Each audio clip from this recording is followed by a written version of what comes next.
Daily Broadside, day 507. I just left the dentist, and they had the lady that cleaned my teeth had a little sign. I'd never been with her before, but she was new, or new to me at least. She had a little sign there that said, "Smiles are the window to happiness."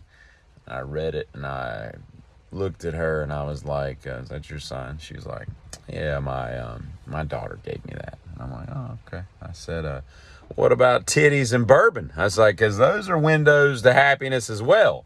And I don't think she picked up on my sense of humor. It was a little awkward there. Not for me, because I don't care. But it was a little awkward for her. I think deep down she knows what I'm saying, but maybe it was the wrong foot to get off on, and I'll probably get pushed back to my regular girl when I go back in 6 months, but that's where we're at. I watched a guy in a river this morning with God, it had to be like a 17-foot crocodile. Crocodile, not alligator, all right? We're talking about the mean ones that don't give a hell about anything, right? Alligators, you can kind of, have some semblance of normalcy with your interaction, although stupid. You've got a better chance of not getting swallowed and chewed up alive. Could you imagine? And you look at the teeth on an alligator and a crocodile, and they don't even look, they're all dull, and you're like, how could that even hurt? It's the ripping, the thrashing, and the gnashing, I'm telling you. Thrashing and gnashing, that's what I'm talking about. If I was a crocodile, I'd wear that as a t-shirt. Thrashing and gnashing, 2023. But anyway, this idiot is in a river, a dirty river, so, you can't see the bottom of the river.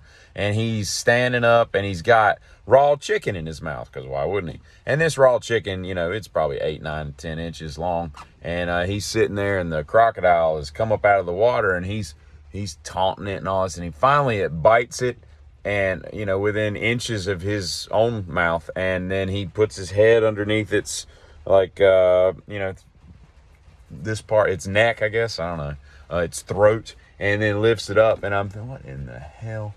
And then and then does all these little tricks with it, and I'm like, dude. And then, of course, I go to the comments and all, and everybody's talking about how, and rightly so, reptilians don't have anything in their brain that lets them know that, oh, this is just a fellow, everything is just either a threat, food, shelter, it's very, what's it called? Is it Maslow's hierarchy of needs? That's all a crocodile cares about. And here's the thing, right? Like, people are stupid. Like, I refuse to wear Crocs. I'll be damned if I'm going to get in like a knee-high river, and eat the raw chicken from my mouth with a crocodile. It just boggles my mind that people do such stupid stuff. I follow a herpetologist, been following him for years. Chandler's Wildlife, something like that. He's a brilliant snake handler, if that can be considered a thing. And there's another dude, Tyler Nolan, that I've followed for a long, long time, and they're both brilliant. They both have like balls of steel with regards to picking up these things that can just drop your ass like that. And they do well, like reading the body language and all that stuff, but it's still a damn snake. Tyler's already gotten tagged. He's lost part of a finger and almost died from getting hit by a king cobra. Well, the other day, Chandler's out in India in the middle of nowhere, because that's where I want to be bit by a snake.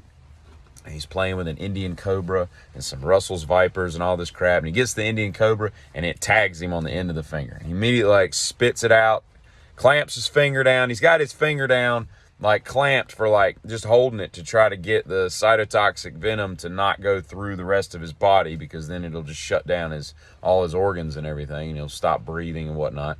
With a viper, for example, you don't want to do that. You don't want to limit the venom to one limb, because then necrosis will come in and it'll just rot everything off, and you'll just have to get amputated. But with that, you definitely don't want to let it go course through your body. So he's sitting there just clamping it off. He's got a dang makeshift tourniquet on his shoulder and all this crap. And I'm like, and at some point he's in the hospital, and he's very serious. And unfortunately, he knew what to do, and he knew what the venom would do and all that kind of crap. So if that was me, I'd been like, well, I guess I'm dying in India. So he at least knew, what to tell the doctors and all that stuff. Of course, in India, all those doctors, they're dealing with snake bite victims all day long, because that's a dangerous country right there. It's like Australia. Just everything wants to eat you and kill you. But But at some point, he's like, never free handle snakes, always use tongs and snake hooks. And I'm like, bitch, you're the one doing this for a living. Like, you out here and you're going to go back to doing it again. So don't be telling. It's like, the point is, like, you can be really good, but, you know, you can be a great golfer and hit all the greens in regulation. But at some point, you're going to chili dip something into a river or a lake or whatever, you know, water, what's it called? Traps and rough and water hazard on the course. At some point, you know, you can't avoid it. You're going into water. You're going into a sand trap. You're going into a bunker, whatever you want to call them. And that's the thing. And when I, you know, sink one out into the river or the water, I just get another ball out of my bag and everything's fine. I'm like, well, you lost that Titleist. That Mizuno ball is gone. But when you're playing with Indian Cobras in the middle of India, you don't get to just get another ball out of your bag. You just might have lost your life. And that's just such a stupid ass thing to do. Although I follow them because it's fascinating to me. I love watching the stupidity. And you watch it because this could be the day. And yesterday I saw it. It was the day. I don't know when he got bit, sometime in the last few days.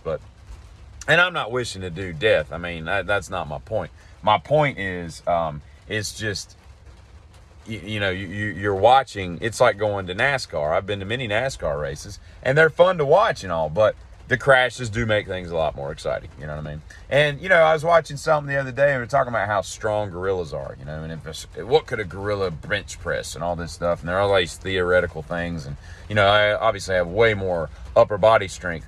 And they were saying that if you could get one to do it, then they would bench press 4,800 pounds. That's 2 tons.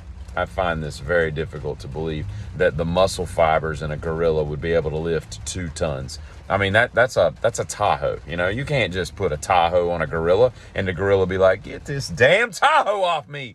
Bitch, I was eating lettuce. Y'all over here putting Tahoes on me. Damn. So I say this.